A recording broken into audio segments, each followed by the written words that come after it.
लो sir, बड़ा अच्छा सवाल है, one of the better questions. इसकी सबसे ख़ास बात यह है कि ये रवायती उस स्टैंडर्ड पैटर्न पे नहीं आया था जिस तरह बच्चों ने नॉर्मली प्रैक्टिस की होती है। थोड़ा सा सवाल हट गया था, लेकिन यकीन करें बिल्कुल वैसे ही करना था, हमने इसमें करना था। मैं आपको सवाल करता हूँ, Zahid enterprises is registered under the sales tax act 1990 as manufacturer. ZE has prepared the following computation of ZE's sales tax liability for the month of June 2022। Input tax, उसमें हमने कहना था purchases from registered person. Registered person से जो purchases हैं वो कौन सी हैं? Purchases dated 21 December 2021 inadvertently not claimed in December 21 return. Sir ji वाली परचेजेस जो 21 दिसंबर 2021 में की गई थी लेकिन अब क्लेम नहीं की। सर जी अगर आपने इनपुट क्लेम नहीं किया तो कब तक कर सकते हैं? 6 माह तक। दिसंबर के महीने का दिसंबर को छोड़ दें, जनवरी, फरवरी, मार्च, अप्रैल, मई, जून, ये कौन सा महीना है? इसकी रिटर्न में क्लेम कर सकते हैं। गैस बिल कैश में पे किया, इनपुट क्लेम करेंगे या नहीं? कर सकते हैं। सर इलेक्ट्रिसिटी बिल लैंडलॉर्ड के नाम का है, इलेक्ट्रिसिटी बिल सर जी आपको पढ़ाया था, गैस और बिजली का बिल टैक्स पेयर के नाम पर आना चाहिए। अगर लैंडलॉर्ड के नाम का है तो इनपुट टैक्स क्लेम नहीं कर सकते। डेबिट नोट डेटेड 20 जून 2022 issued to a supplier taxable supply against invoice dated 31 March 2022। Sir ji debit note जो है वो 20 जून 2022 को डेट किया था। Issue to a supplier for taxable supply against invoice dated 31 March 2022। Sir आपने डेबिट नोट इशू किया है तो आपको पता है ये डेबिट नोट जो है क्रेडिट नोट इनवॉइस के 180 दिन के अंदर अंदर इशू होना चाहिए। पता है ना सर जी? 31 जून का महीना है, यानी 180 दिन के अंदर अंदर की गेम है, ये तो माइनस हो जाएगा, ये माइनस होगा। 3 जून 2022 को जो पेमेंट की गई थी 5 अप्रैल 2022 में आई थी। सर सप्लाई जो है वो पेमेंट की बेस पर नहीं देखनी, डिलीवरी की बेस। यार मेरी बात समझ आ रही है? वो आपको कहते हैं अक्सर आपको बनाता है, नहीं सर जी हमने देखना गुड्स 5 अप्रैल 2022 की इनवाइस आई है। नॉर्मली जब गुड्स डिलीवर होती हैं तो इनवाइस आती है, तो इनवाइस आई यानी गुड्स डिलीवर होगी 5 अप्रैल को, तो इसका इनपुट टैक्स तो अप्रैल के महीने में हमने क्लेम कर लिया होगा। तो 3 जून को तो पेमेंट की है, अब थोड़ी इनपुट टैक्स क्लेम करेंगे। भाई मेरी बात समझ आ गई है? प्रोविंशियल सेल्स टैक्स लगाया गया है ट्रांसपोर्टर की इनवॉइस पर 17 जून 2022 को for supplying goods to export processing zone. Export processing zone, अगर वो एक्सपोर्ट प्रोसेसिंग जोन की बात कर रहे हैं, sir payment of provincial sales tax at the rate of 30% against transporter invoice dated 17 June 2022 for supplying. Sir export processing zone में good supply करने के हवाले से इनपुट टैक्स पे किया है 13% के हिसाब से। अब प्रोविंशियल सेल्स टैक्स लगता है सर्विसेज पर, अब वो जितने परसेंट रेट कहेगा हमने ना आनी करनी है, हमें वो आता भी नहीं है। यार हमने तो फेडरल पढ़ा ना, सर्विसेज पे सेल्स टैक्स कितना है, जितना सवाल में बताया होगा हम कहेंगे हाँ जी इतना ही है। सर समझ आ रही? उसने कहा है 13% होता है, हमने कहा अच्छा जी इनपुट टैक्स क्लेम करना है, बिल्कुल करना है, लेकिन सर ये सर्विसेज टैक्सेबल सप्लाई को बनाने के लिए आ रही हैं या एक्सपोर्ट के लिए आ रही हैं? एक्सपोर्ट के लिए, तो इसका मतलब है इसका क्या होना है, एक्सपोर्ट रिफंड होना है। तो कॉमन में से क्या कर देंगे, माइनस कर देंगे। भैया एक बात ध्यान में रखना, हम इनपुट टैक्स की जितनी भी वर्किंग करते हैं ना, ये सारी वर्किंग कॉमन इनपुट टैक्स निकालने के लिए करते हैं। ये सारी वर्किंग कॉमन इनपुट टैक्स निकालने के लिए करते हैं, ताकि हम वो वाला इनपुट टैक्स तकसीम कर दें टैक्सेबल, एग्जेम्प्ट और जीरो रेटेड में। अगर वो आपको अलहदा से बता दे कि टैक्सेबल गुड्स के लिए इतनी परचेज है, एग्जाम्प्ट गुड्स के लिए इतनी परचेज है, तो फिर हम कॉमन परचेज से उसको क्या कर देंगे, माइनस। यार मेरी बात समझ आ रही है? कल सवाल में आपको करवाया, वो कहता है ये चीजें परचेज की हैं एग्जाम्प्ट के लिए, तो मैंने कॉमन में से उसको माइनस किया था। फिर कहा था 6,75,000 का था, ये चीजें परचेज की हैं जीरो रेटेड के लिए, याद है? तो मैंने क्या किया था, कॉमन इनपुट टैक्स में से लेस किया था। वो लेस इसलिए करना है कि हम जो अमाउंट फाइनल निकाल रहे होते हैं वो तीनों पे तकसीम करनी होती है। अगर कोई अमाउंट वो स्पेसिफिकली बता दे, सर जी मेरी बात पिक कर रहे हैं, सबसे ज्यादा इंपॉर्टेंट एरिया या वो वाली एरिया जिसको ग्रिप होनी चाहिए, वो अपोर्शनमेंट का कॉन्सेप्ट है। आज इंशाल्लाह आपके साथ एक क्वेश्चन शेयर करूंगा, वो भी अपोर्शनमेंट का कॉन्सेप्ट है, अपोर्शनमेंट के लिए जरूरी है। सर जी एडवांस क्या नाम है इसका भाईजान, वो उसको 10th और 16th वाला फिर करवा दिया था। Advance paid to the supplier, sir हमने अगर पेमेंट की है, इनवॉइस मिल गई है, लेकिन गुड्स अक्टूबर में डिलीवर होनी है, इनपुट क्लेम होना है।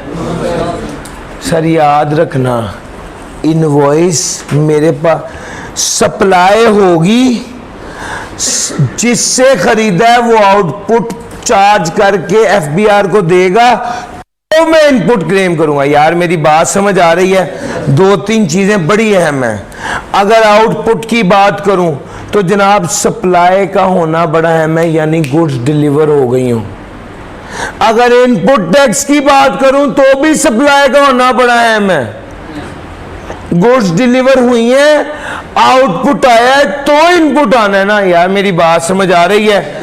लेकिन जब इनपुट में करते हैं तो सप्लाई के साथ साथ इनवॉइस का होना भी अहम है। आपके पास उसकी इनवॉइस भी मौजूद होनी चाहिए। तो भैया यहां पर देखो, सिर्फ एडवांस है, गुड्स डिलीवर ही नहीं हुई। डिलीवर ना होने का मतलब है सप्लाई नहीं है तो आउटपुट भी नहीं होगा और इनपुट भी। और यार हाँ ना तो करो, सप्लाई नहीं है तो आउटपुट भी नहीं होगा और इनपुट भी नहीं होगा, बस ये ध्यान में रखना। चूंकि अगर आप सप्लाई को सिर्फ आउटपुट के साथ रिलेट करके कहेंगे सप्लाई नहीं, आउटपुट नहीं होगा, इनपुट तो होगा, भैया इनपुट भी नहीं हो सकता। सप्लाई नहीं है तो आउटपुट भी नहीं होगा और इनपुट भी नहीं होगा। Sir ji advance paid to the supplier at the time of placing an order for customized goods, the goods will be delivered in October 2022. Advance paid to a supplier at the time of placing an order for customized goods.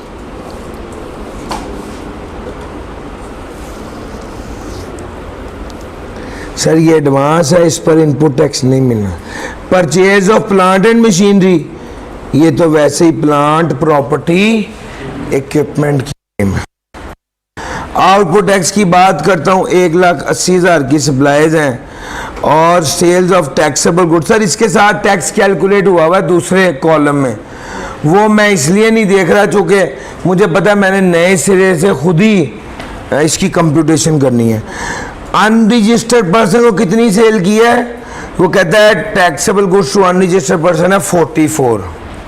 Sir credit note dated 15 June 2022 issue to a customer for taxable supply against invoice dated 1 December 2021। Sir ji ये 7 minus में garments withdrawn by owner during June 2022।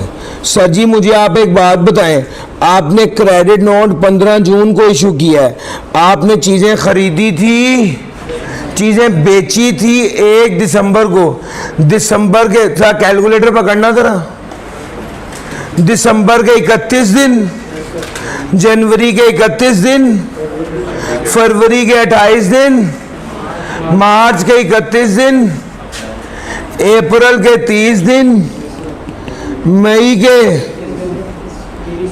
31, 28, 30, 31, 30, 31। Sir जी बताइएगा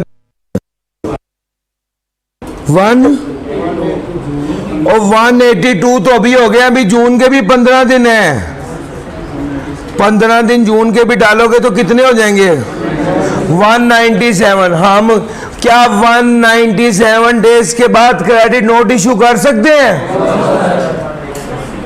sir जी अगर input होता तो महीने देखते, समझ आ रही है? सर ये क्रेडिट नोट है, 197 डेज के बाद आप क्रेडिट नोट नहीं इशू कर सकते। आपने क्रेडिट नोट कब इशू करना है? 180। सर जी मेरी बात पिक कर गए हैं? ये बात थी यहां पर।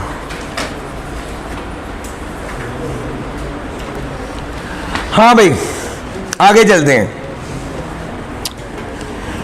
गारमेंट्स खुद इस्तेमाल कर लिए, sir ji put to private use, supply होगा तो आउटपुट टैक्स चार्ज होगा। नोट नंबर 1 देखो, वो कहता है सप्लाई के अंदर 50 मिलियन की एक्सपोर्ट भी शामिल है।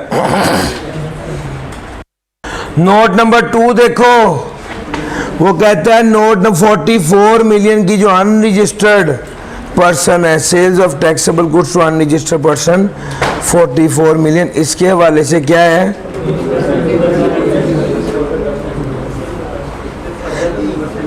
फर्दर टैक्स लगेगा, लेकिन वो 44 पे नहीं लगेगा, 20% लेस करने के बाद लगेगा। लो सर कहता है आपको नोट नंबर 3 में वो कहता है क्रेडिट नोट के लिए आपको कलेक्टर ने एक्सटेंशन नहीं दी। सर आपने पढ़ा हुआ 180 दिन है, मजीद 180 दिन की एक्सटेंशन, लेकिन यहां पर वो कहता है एक्सटेंशन नहीं मिली। अगर वो चुप रहता तो भी हम एज्यूम करते कि एक्सटेंशन नहीं मिली। ये सवाल का नाम है Zahid.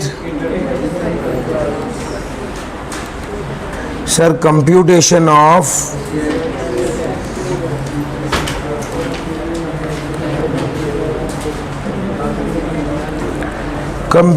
Of sales tax payable. Tax period क्या है?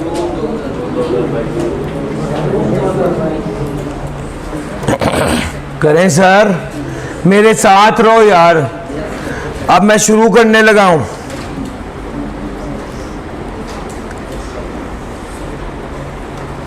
वर्किंग नंबर 1 आउटपुट टैक्स जी, सेल्स टू रजिस्टर्ड पर्सन 180 में से 50 एक्सपोर्ट है, यही लिखा है ना उसने, यहां पर 130 लिख देता हूं। सर दूसरा आ गया सेल्स टू अनरजिस्टर्ड पर्सन जी, ये कितना है 44।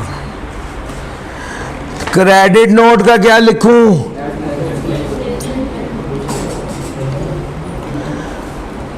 सर जी उसने रिक्वायरमेंट में कहा है सेल टैक्स लायबिलिटी कंप्यूट करें, दूसरी बात भी उसने कही है state the reason for ignoring the transaction. अगर आप कोई ट्रांजैक्शन इग्नोर कर रहे हैं तो इसका रीजन भी बताएं। इसका मतलब है ये क्रेडिट नोट में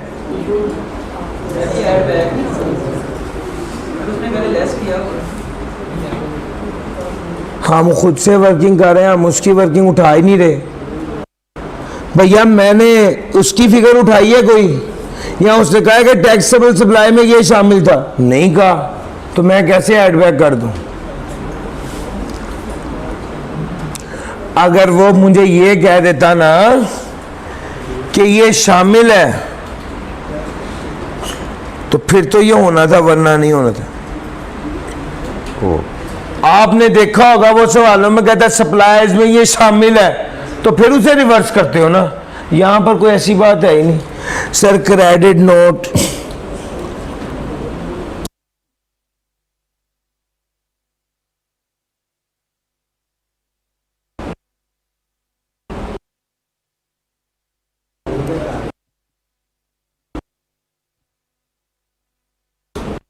यूज द आउटपुट टैक्स। यार मेरी बात समझ आ गई है? क्रेडिट नोट है तो सेल रिटर्न होती है ना, अगर सेलर के पॉइंट ऑफ व्यू से देखा जाए। अच्छा जरा देखिएगा, उसके बाद आ गया गारमेंट्स। ये sir garments put to personal use कितना है सर? टोटल कीजिएगा। अच्छा आमतौर पे मैं टोटल करता नहीं हूं, लेकिन यहां पर और कोई चीज है ही नहीं तो मैंने टोटल कर दिया।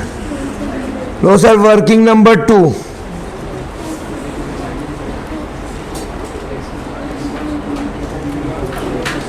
Input tax. सबसे पहले क्या लिखूंगा?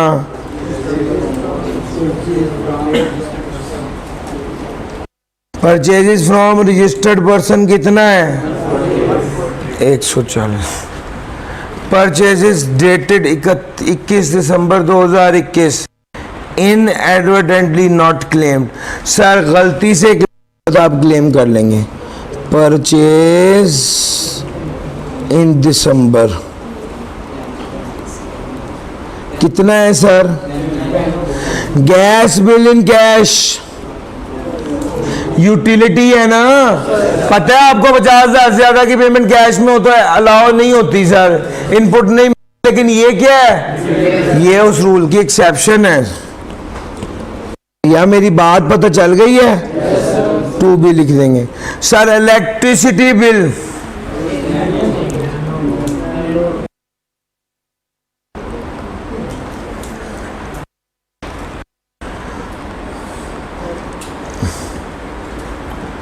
as e-bill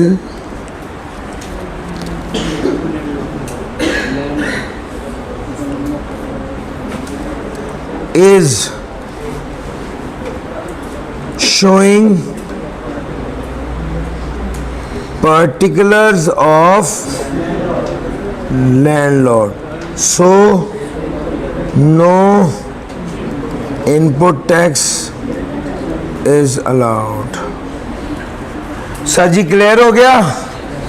आगे चलते हैं। ई बिल के बाद है debit note. Sir debit note कितना है? 6 का। सर जी इसने प्लस किया हुआ है, गलत किया हुआ है, डेबिट नोट माइनस होना है। सर परचेजेस में डेबिट नोट क्या होता है? Purchase return. परचेज रिटर्न क्या करेगी? लेस होगी सर।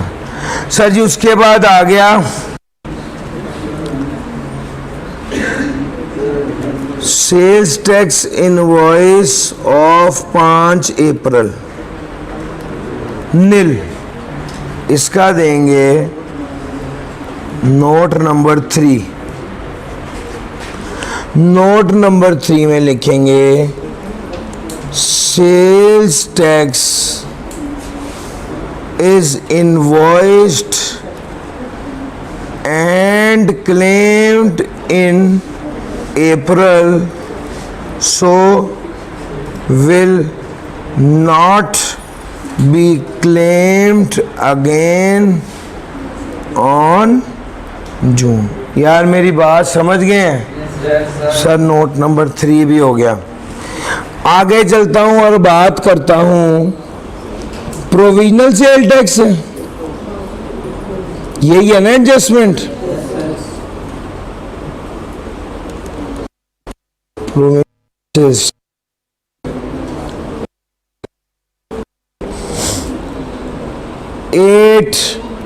इसको कुछ भी नहीं करना है, इसको इग्नोर करना है। नोट देना है note number 4।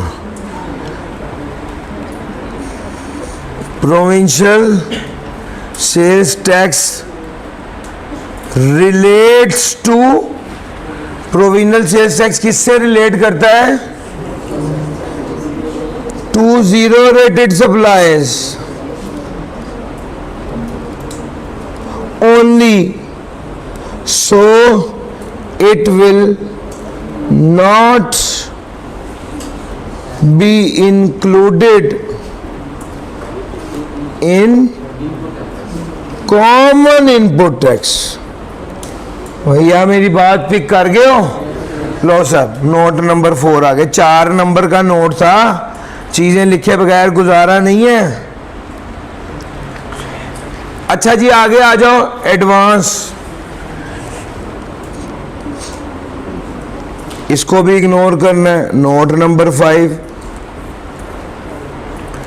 Sir note number 5 में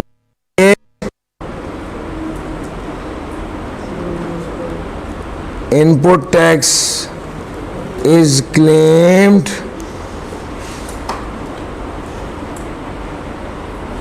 ऑन सप्लाई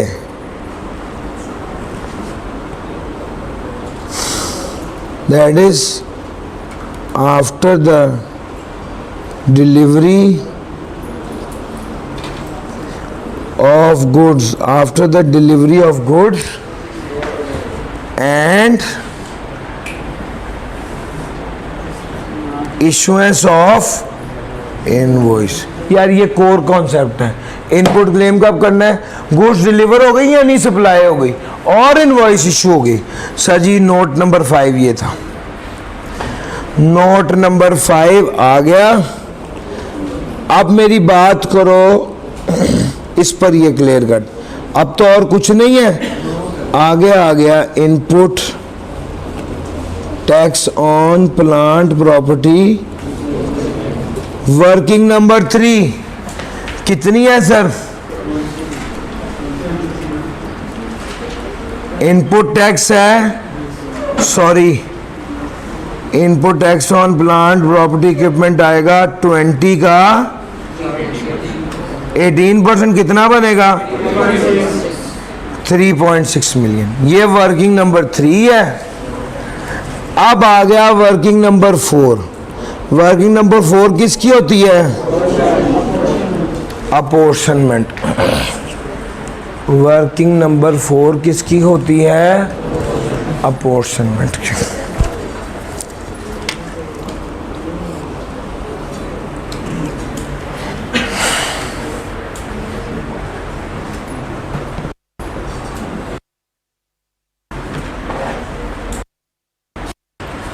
वर्किंग नंबर 4 होती है अपॉर्शनमेंट।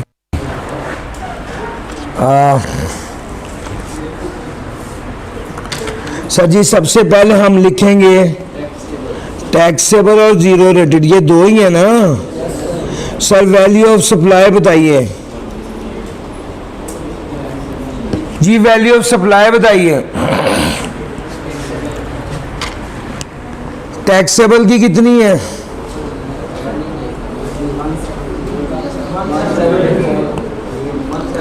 178 है और जीरो रेटेड 50, तो टोटल कितना हो गया? 228। सर जी इनपुट टैक्स, सर जी 146 टोटल बन रहे हैं। तो tax at the rate of 18% बताइए। 26.8, तो भैया 26.28 कॉमन है, इसको पोर्शन करो। 178 डिवाइडेड बाय 228 जी 20.52 और 50 डिवाइड बाय 228 मल्टीप्लाई बाय 26.28 जी बताइएगा। 5.76। सर जी वैल्यू ऑफ सप्लाई आ गया, इनपुट टैक्स आ गया। आगे चलते हैं, आगे क्या है? पीपीई कितना है sir? 3.6। 178 divided by 228 multiply bye 3.6 जी भाई 2.81। 5.76 डिवाइड 6.28 मल्टीप्लाई बाय 3.6 0.7। यार मुश्किल तो नहीं लग रहा, गेम ओवर हो गई है, सारा कुछ कर दिया है, अब सिर्फ क्या रह गया, प्लेसमेंट रह गई है। आउटपुट टैक्स कितना होगा, 178 का सेल्स टैक्स निकालिए 18% पे,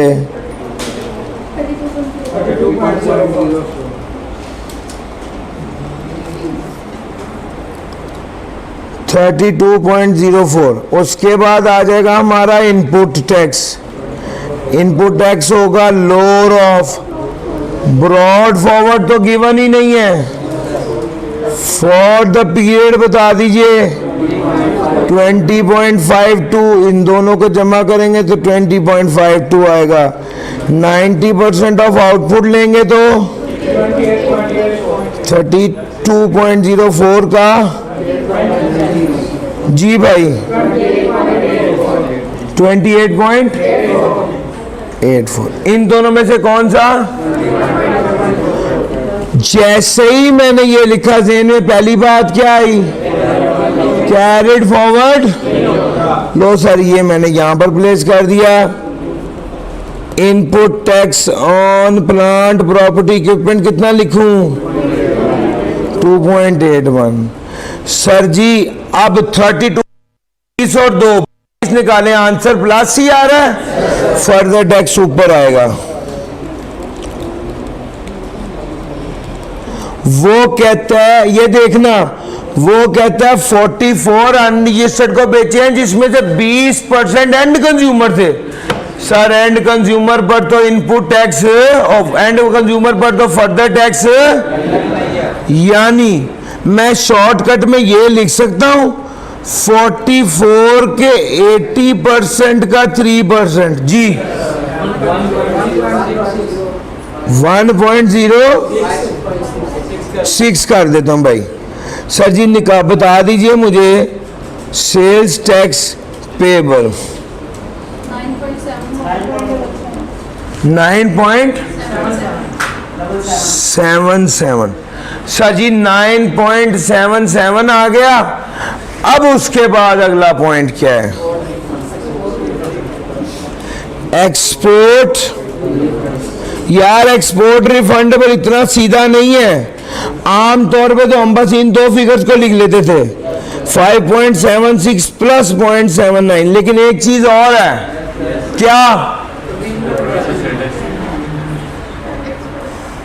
सर जी, ये देखो, ये जो प्रोविजनल सेल्स टैक्स था ये कितना था, 13%। किस अमाउंट पे, जरा निकालें, टोटल कितना बना, 5.76 प्लस 0.79 प्लस 8 का 13%, जी भाई